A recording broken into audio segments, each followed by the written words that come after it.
নমস্কার প্রিয় দর্শক বন্ধু। চাকরি প্রার্থী ছাত্রছাত্রীদের জন্য বড় খবর। রাজ্য সরকার বিভিন্ন দপ্তরে প্রচুর নিয়োগ করতে চলেছে। এই সম্পর্কে মন্ত্রিসভায় বিল পাস হয়ে গেছে। আসুন আমরা দেখে নেব যে কোন কোন দপ্তরে কত পদে চাকরি নিয়োগ হবে।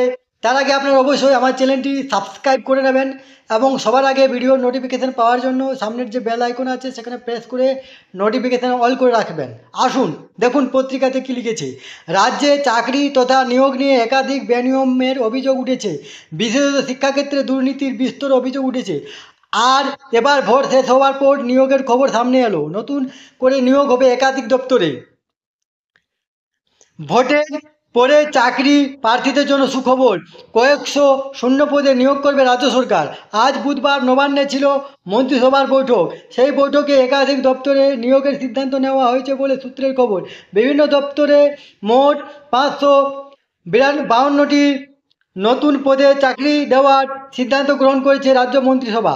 স্বরাষ্ট্র দপ্তরে 105টি শূন্যপদ এবং পানি সম্পদ বিকাশ দপ্তরে 270টি পদে নতুন নিয়োগ হবে। এছাড়া স্কুল শিক্ষা দপ্তরে 35 জনকে নিয়োগ করা হবে। কবে থেকে ওই সব পদে নিয়োগ শুরু হবে, কিভাবে নিয়োগ প্রক্রিয়া সম্পন্ন হবে সেই বিষয়ে কিছু জানানো হয়নি।